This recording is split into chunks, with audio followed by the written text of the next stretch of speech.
Buongiorno da Leandro Maggi, Rovigo in diretta, siamo al Museo della Bonifica a Taglio di Po perché c'è questo interessante incontro organizzato dai consorzi del Polesine, Adige Po e Delta Po. Quest'anno ha evidenziato che nel nostro territorio, nonostante ci siano i due principali fiumi d'Italia, Po e Adige, può soffrire delle problematiche connesse alla carenza idrica. Per questo i consorzi hanno organizzato questo incontro per prospettare e discutere idee progettuali che consentano di affrontare al meglio la gestione della risorsa idrica, che abbiamo visto appunto quest'anno non è più così scontato poter disporre dell'acqua necessaria. Ascoltiamo i protagonisti di questa giornata. Un'estate difficile, un'estate di grande siccità, AIPO ha reagito come era importante reagisse, però non siamo ancora fuori da questa emergenza. Beh, diciamo che l'emergenza è molto diminuita perché per fortuna il comparto agricolo, che ha un fabbisogno di acqua enorme, soprattutto nel periodo estivo, nel bene o nel male ha raggiunto l'obiettivo, nel senso che le colture ormai sono tutte finite. In un momento come questo però, se avessimo bisogno di acqua e dovessimo prelevare l'acqua dal fiume, saremmo ancora in condizioni drammatiche. Quindi la scarsità, la mancanza di pioggia e la crisi climatica vanno affrontate con un'accelerata nei confronti della mitigazione, altrimenti questo territorio rischia davvero di essere compromesso. Gli attori per questo chi sono? Oltre a AIPO? Beh, ovviamente l'autorità di bacino distrettuale del fiume Po è molto importante, ma sono molto importanti gli investimenti che le regioni chiedono ai ministeri per riuscire a garantire un miglioramento, e anche un ruolo molto importante lo possono avere le multi-utility, perché, ricordo, perdiamo il 40% dell'acqua dalle reti e l'efficientamento delle reti è compito ovviamente delle aziende e delle multi-utility. C'è sinergia tra di voi? Sì, c'è sinergia, il problema vero è che dobbiamo capire che il territorio non è un territorio di una provincia o di una regione, il territorio è molto più vasto, è il territorio che va dalla Val d'Aosta sino alle Marche, e quindi in questo territorio, in questa cornice, dobbiamo starci tutti con una dignità che vada affrontata per tutti in modo corretto. È un anno difficile, un anno per questa provincia, per tutto anche il bacino, e qua stiamo parlando di sicurezza idraulica. Lei tra l'altro è sindaco di un paese dell'Alto Polesine. Come va dal suo osservatorio di presidente della provincia? Innanzitutto diciamo che anche da occasioni come queste speriamo di trovare il modo anche di condividere idee e strategie per il futuro.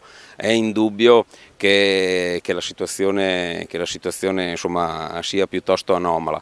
Da questo punto di vista credo che comunque riuscire a mantenere un dialogo vero, effettivo, come in questa occasione, sia punto di partenza per pensare, perché dovremmo iniziare a farlo in maniera diversa anche al nostro territorio e a questo tipo di emergenza. I presidenti dei consorzi hanno detto che l'emergenza la possiamo gestire, però il problema è che devono arrivare i giusti fondi. C'è sinergia tra la provincia, la regione e lo Stato e Roma? Beh, credo intanto che ci sia sinergia, quantomeno a livello mentale, perché è quello che pensiamo tutti noi. Quello che pensiamo da amministratori è che tutti quanti noi stiamo facendo tutto il possibile per riuscire a fronteggiare questa emergenza, però è chiaro che il breve periodo può essere fronteggiato con queste condizioni, poi serve qualcosa di strutturale, insomma, per questo la strategia vera e fattiva, quella con gli enti anche a noi superiori, credo sia indispensabile, proprio perché ci deve arrivare la possibilità di capire quali sono gli strumenti che però devono essere per forza di cose condivisi, difficile inventarseli sul territorio. Sindaco Pizzoli, sindaco di Portotolle, con la siccità lei è stato il suo comune, uno dei più colpiti.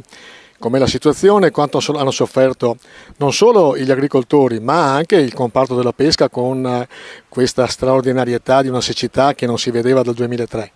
Certo, non vado a ridondare quello che ha detto il collega Enrico, e che ha detto sicuramente, ha fatto un ampio spettro di quella che è la situazione a livello nostro, diciamo, di istituzione. Per quanto riguarda direttamente il territorio, devo dire che per Portotolle in particolare il basso Taglio di Po Ariano così è stato, direi, quasi drammatico, perché abbiamo perso delle culture intere, degli agricoltori, delle aziende messe in ginocchio. È chiaro che è una situazione veramente complessa. L'emergenza ormai è anni che la cerchiamo di gestire, non è più l'eccezione un'eccezione ma è diventata la normalità. Credo che a livello soprattutto romano ci aspettiamo sicuramente un piano diverso, un piano ambientale e un piano anche energetico diverso. Si parla di agricoltura e la pesca? E la pesca ha sofferto per quanto riguarda il grado di salinità, sicuramente ne ha sofferto, soprattutto le colture delle cozze. Fortunatamente i pescatori, anche loro, sono anni che vivono situazioni di emergenza, è imprescindibile il fatto della verificazione delle lagune, ormai è una questione imprescindibile. Diverso. Ora, la scelta che deve essere fatta è quella di costruire un modello che sia adeguato a dare delle risposte. I nostri consorzi lo hanno sempre fatto, ma devono essere messi nelle condizioni di poterlo fare, perché essi rappresentano un ingranaggio che ha sempre risposto alle esigenze del territorio, perché all'interno dei consorzi vi è una rappresentanza che è direttamente legata al territorio, come quella del nostro mondo dell'agricoltura e del primario, e che quindi sappiamo bene il mondo del primario e dell'agricoltura rappresentano da sempre i primi gestori, i primi custodi del territorio. Le istituzioni devono metterli nelle possibilità, devono dargli la capacità, gli strumenti per agire. Oggi parliamo di energia, i costi energetici in una fase drammatica che stiamo vivendo, che non avremmo mai pensato di affrontare, sono schizzati, lo sapevamo già, era già una delle poste di spesa più alte dei nostri consorzi, quello del costo dell'energia, ma oggi si va su un livello di emergenza totale. Omar Barberato, sindaco di Adria, siamo qua in un convegno dove si parla di siccità, di emergenza idrica. La sua città come ha affrontato quest'estate particolare, un'estate decisamente impegnativa? Allora, il Cuneo Salino è risalito fino ad Adria, quindi il problema ormai tocca tutto il Polesine, quindi bisogna essere pronti a livello di programmazione di progetti, come questo pomeriggio succederà, a mettere quegli investimenti necessari per affrontare il problema, che non è un problema legato all'anno scorso, ma probabilmente ai prossimi anni. Ecco, vi parlate tra voi sindaci? Perché ho chiesto ai consorzi se c'è sinergia, se c'è sinergia alla provincia, tra voi sindaci. Sì, ti dico per fortuna Leandro, sì, ma tu sei anche buon testimone, insomma, di diverse occasioni di confronto. Il consorzio è proprio un'occasione in cui i sindaci sono rappresentanti e rappresentati, e quindi è l'occasione proprio lì di scambiare le opinioni con tutti, diciamo, gli attori interessati per trovare le soluzioni migliori condivise.